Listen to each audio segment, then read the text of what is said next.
नमस्कार साथियों। Supreme court chief justice of India D Y Chandrachud की अध्यक्षता में कॉन्स्टिट्यूशनल बेंच ने अपना फैसला 370 के ऊपर सुना दिया है और जैसा कि सबको उम्मीद थी उसी के अनुरूप हमें फैसला भी सुनने को मिला सुप्रीम कोर्ट का।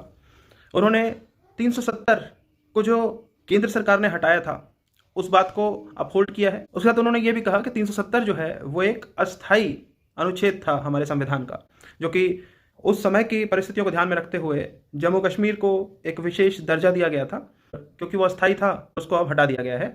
इस पर जो विभिन्न दल हैं उनकी अलग अलग प्रतिक्रियाएं हमें देखने को मिली हैं। तो शुरू करते हैं बीजेपी से। तो बीजेपी तो चाहती थी कि आर्टिकल 370 हटे, तो प्रधानमंत्री मोदी जी और गृह मंत्री अमित शाह इन्होंने इसका स्वागत किया है। महबूबा मुफ्ती ने ये कहा है कि हम हार नहीं मानेंगे और हम लगे रहेंगे, कोशिश करेंगे और आगे हमें जीत मिलनी तय है। फारूक अब्दुल्ला ने भी इस पर कोई खुशी नहीं जताई है। गुलाम नबी आज़ाद भी कुछ दुखी से ही लगे। कर्ण सिंह की अगर हम बात करें, गुलाब सिंह और हरी सिंह जो राजा थे उनके वंशज हैं कर्ण सिंह।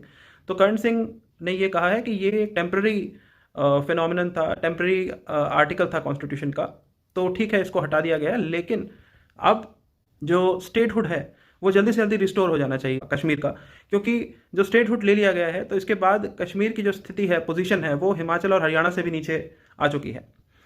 बात करें ओवैसी की, तो ओवैसी ने भी यही कहा है कि ये इसमें कोई दो राय नहीं है कि कश्मीर भारत का अभिन्न हिस्सा है, लेकिन 370 को नहीं हटाया जाना चाहिए था क्योंकि वो एक स्पेशल स्टेटस ग्रांट करता है कश्मीर को। कांग्रेस के अधीर रंजन चौधरी, उनने क्या कहा है, तो अधीर रंजन चौधरी की जो लाइन है, कांग्रेस का जो स्टांस है, वो अब यहाँ पे हमें थोड़ा सा बदला हुआ दिख रहा है।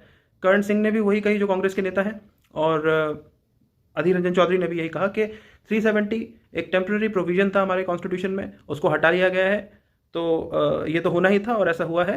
सुप्रीम कोर्ट के निर्णय को इसका स्वागत करते हैं, लेकिन उन्होंने ये कहा है कि केंद्र सरकार को, इलेक्शन कमीशन को जल्द से जल्द वहाँ पे चुनाव कराने चाहिए और उसके बाद जो स्टेटहुड है उसको रिस्टोर करना चाहिए। मतलब कांग्रेस का जो अब स्टैंड है यहाँ पे वो ये है कि कश्मीर को स्टेटहुड फिर से मिल जाना चाहिए। जो उसको यूनियन टेरिटरी बना रखा है तो उसको फिर से स्टेट बना दिया जाए। यहाँ पे एक बात और जानने योग्य है कि जो जस्टिस चंद्रचूड़ ने अभी अपनी जजमेंट दी है उसमें उन्होंने 370 को हटाना तो वैलिड माना है, लेकिन साथ ही साथ उन्होंने इलेक्शन कमीशन को ये कहा है कि सितंबर 2024 तब तक कश्मीर में चुनाव हो जाने चाहिए।